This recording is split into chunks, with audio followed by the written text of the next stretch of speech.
আগামীকাল দেশের অধিকাংশ জায়গায় অস্থায়ীভাবে দমকা হাওয়া সহ হালকা থেকে মাঝারি ধরনের বজ্রপাত বৃষ্টি হতে পারে।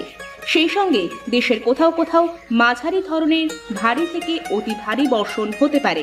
এদিন সারা দেশে দিন এবং রাতের তাপমাত্রা প্রায় অপরিবর্তিত থাকতে পারে।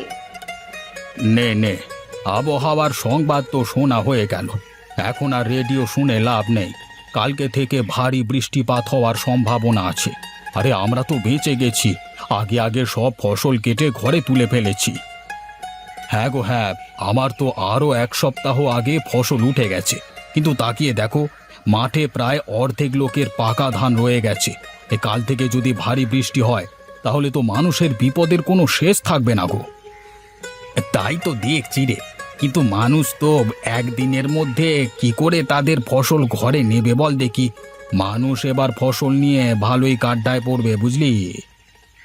হ্যাঁ গো, মানুষের আর কি করবার আছে বলো? বিধাতা যা করবার তা তো করবেন। এখন সবাই মিলে বিধাতার কাছে প্রার্থনা করা ছাড়া তো আর কিছু করবার নেই, তাই না? এক কাজ করি, সবাইকে ডাক দিয়ে বৃষ্টির পূর্বাভাস জানিয়ে দিই, তাহলে সবাই সতর্ক হয়ে যাবে। সতর্ক হয়েও খুব একটা লাভ হবে বলে মনে হয় না। তারপরেও দেখ, মানুষকে ডেকে যদি কোনো উপকার হয় এতে করে, তবে তো বেশ ভালোই হবে। শোনো শোনো শোনো, সবাই যার যার কাজ ফেলে রেখে এইদিকে এসো। সবার জন্য একটা বিশেষ খবর আছে। সবাই এক্ষুনি নিজেদের কাজ রেখে এদিকে এসো। বাবারে বাবা, তোর গলা নাকি হ্যান্ড মাইক? এত জোরে চেঁচিয়ে একবারে কানে তালা ফাটিয়ে দিলি দেখছি। ও আমার পারিবারিক গুণ চাচা, আমাদের বংশের সবারই এগুণ আছে। আমাদের জোরে কথা বলতে মাইক লাগে না। কি গো কাকা, কি হয়েছে? ডাক দিলে যে? কি সুখের সুসংবাদ শোনবার জন্য নাকি দুঃখের দুঃসংবাদের জন্য? বলো বলো, তাড়াতাড়ি বলো, মাঠে মেলা কাজ পড়ে আছে। আগামীকাল থেকে ভারী বৃষ্টির সম্ভাবনা আছে। তাড়াতাড়ি তোমাদের ফসল কেটে ঘরে নিয়ে যাও, তা না হলে মহা বিপদ। কি জ্বালা, কি জ্বালা! এই 2 বিঘা পাকা ধান এক বেলাতে কি করে কেটে বাড়িতে নিয়ে যাব বলো দেখি? আর না নিতে পারলে তো ফসল নষ্ট হয়ে যাবে গো। পাকা ধান বৃষ্টির পানি পেলেছে, আর পাওনা হবে না সে ধান। যাও যাও, সবাই পকেট থেকে টাকা খসিয়ে হাটে গিয়ে কামলা নিয়ে এসে কাজে লাগাও, যদি তোমাদের ধান বাঁচাতে চাও তবে। হ্যাঁ গো হ্যাঁ, তাই করি, সবাই তাই করি। তাছাড়া যে আর উপায় নাই। এত কষ্টের ফসল যে করি হোক না কেন, বাঁচাতে তো হবেই।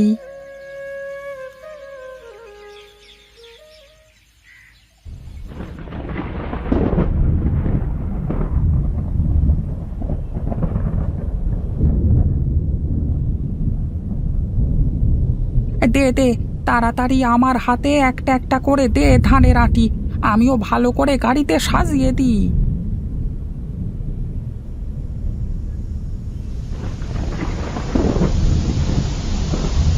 এই রে, জোরে বৃষ্টি শুরু হয়ে গেল যে। এই তাড়াতাড়ি করে ধানগুলো নিয়ে বাড়িতে চল।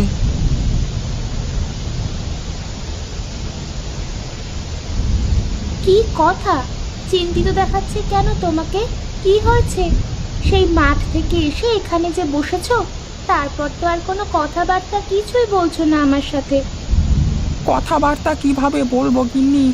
মাঠে অর্ধেকের বেশি পাকা ধান রয়ে গেছে। এমনিতেই আমাদের জমিটা অনেক নিচু। শুধু আমাদের জমিটা না, মাঠটাই তো অনেক নিচু জায়গায়। হালকা বৃষ্টি হলেও ওখানে অনেক পানি বেঁধে থাকে।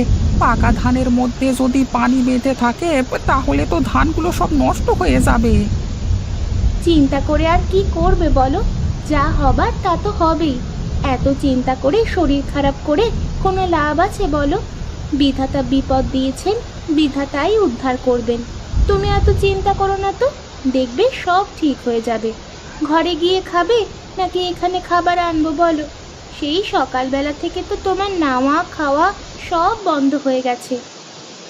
না গিন্নি না, এখন খাবো না। বৃষ্টি থামলে তারপরে মাঠে গিয়ে মাঠের কি অবস্থা দেখে তারপর খাবার খাবো। এখন আমার কোনো কিছু ভালো লাগছে না। দেখো কাণ্ড, মাঠে পাকা ধানের ওপর বৃষ্টি পড়েছে বলে কি খাবার খাবে না? আমি ভাত বাড়ছি, তুমি এসে খেয়ে নাও।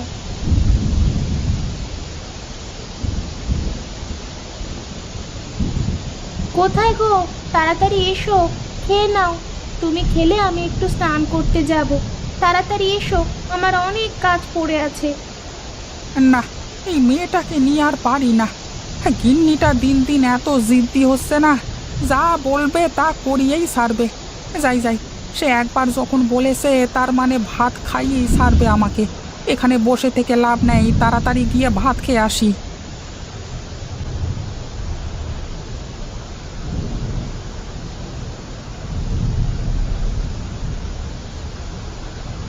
ওই দেখো, এই খাবার ঘরের জানালা দিয়ে দেখা যাচ্ছে বাইরে বৃষ্টির ফোঁটা অনেকটা কমে এসে।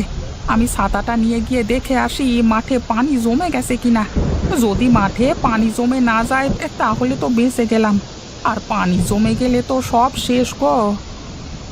আচ্ছা ঠিক আছে, যাও যাও, তাড়াতাড়ি ফিরে আসবে কিন্তু। মাঠে গিয়ে আবার এই বৃষ্টি কাদার মধ্যে কাজ শুরু করে দিও না, তাহলে আবার অসুস্থ হয়ে পড়বে।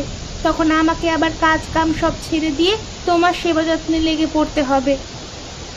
আচ্ছা আচ্ছা ঠিক আছে, আমি মাঠের দিকে গেলাম। মাঠে গিয়ে শুধু মাঠের অবস্থাটা দেখি চলে আসবো, বেশি দেরি হবে না আমার।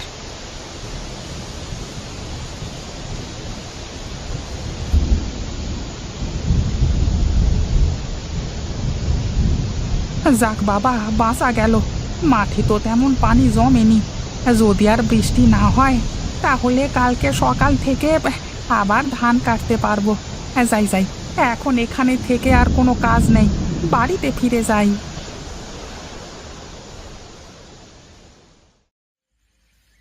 আরে সে কি, বাড়ির উঠানে এত পানি জমে আসে কেন? রাতে কি বৃষ্টি হয়েছে তাহলে? ইস, কি ঘুমটাই না ঘুমিয়েছি, যে রাতে বৃষ্টি হয়েছে সেটাও টের পাইনি। গিন্নি, ও গিন্নি, কোথায় গেলে গো? তাড়াতাড়ি এদিকে এসে শুনে যাও। হ্যাঁ বলো, কি হয়েছে? সকাল সকাল উঠে চেঁচামেচি করছো কেন? খাবার খাবে? খাবার দেবো তোমাকে। আরে না গিন্নি, বাড়ির উঠানে পানি জমে আসে দেখছি। রাতে খুব বৃষ্টি হয়েছে নাকি? হ্যাঁ হ্যাঁ, রাতে তো প্রচন্ড বৃষ্টি হয়েছে। শুনলাম মাঠ ঘাট সব নাকি তলিয়ে গেছে। ফসলের মাথা পর্যন্ত দেখা যাচ্ছে না, এত পানি হয়েছে নাকি। হায় হায় হায় হায়, আমার কি সর্বনাশ হয়ে গেল! এখন আমি কি করব? এতদিন ধরে পরিশ্রম করা, শেষ পর্যন্ত ফসল কিনা ঘরে ওঠাতে পারলাম না গো। চিন্তা করো না, বিধাতা একটা না একটা উপায় ঠিক বের করে দেবে। কথায় আছে না, দুঃখের পরেই সুখ আসে। এসো, তুমি কটা খেয়ে নাও, আমি খেতে দিই তোমায়। না গো গিন্নি, আমি মাঠে যাব আগে, গিয়ে দেখে আসি মাঠের কি অবস্থা, তারপরে না হয় খাওয়া যাবে।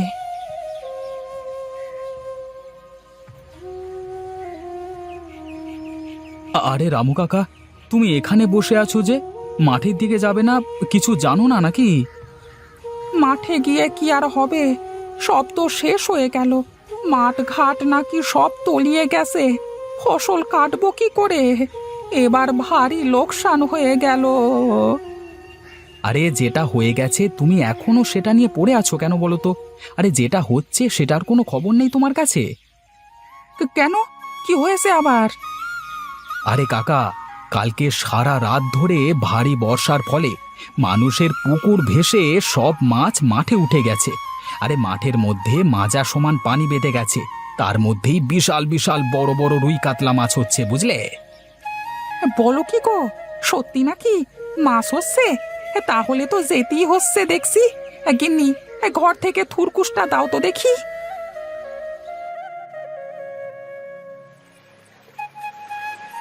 ওই দেখো দাদা, এই বলেছিলাম না মাঠে অনেক মাছ হচ্ছে। এই চলো চলো, মাছ ধরতে লেগে পড়ি। হ্যাঁ হ্যাঁ, চল চল, তাড়াতাড়ি চল।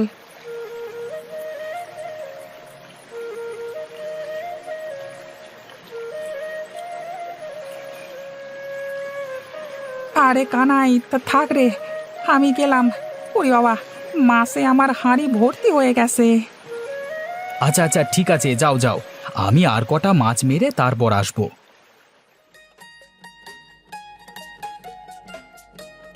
গিন্নি, ও গিন্নি, হ্যাঁ, কোথায় গেলে? তাড়াতাড়ি বাইরে এসে দেখো কত মাছ ধরে এনেছি আমি। ওরে বাবা রে বাবা, কত মাছ পেয়েছো তুমি! সব তো বিশাল বড় বড় মাছ দেখছি। এত মাছ তো আমরা খেতে পারবো না, সব মাছ তো নষ্ট হয়ে যাবে গো। তাহলে একটা কাজ করি, এত বড় বড় মাছের খুব ভালো দাম হবে গিন্নি। এই বাজারে গিয়ে মাছগুলো বিক্রি করে আসি, ফসলে যে লোকসান হয়েছে মাছ বেচে সেই টাকা উঠে যাবে। বাহ, এই বুদ্ধিটা কিন্তু দারুণ। তুমি এক কাজ করো, বড় বড় দুটো মাছ বাড়িতে রেখে দিয়ে সব মাছ বাজারে বিক্রি করে দিয়ে এসো। আচ্ছা আচ্ছা, ঠিক আছে ঠিক আছে, হ্যাঁ তাই করি।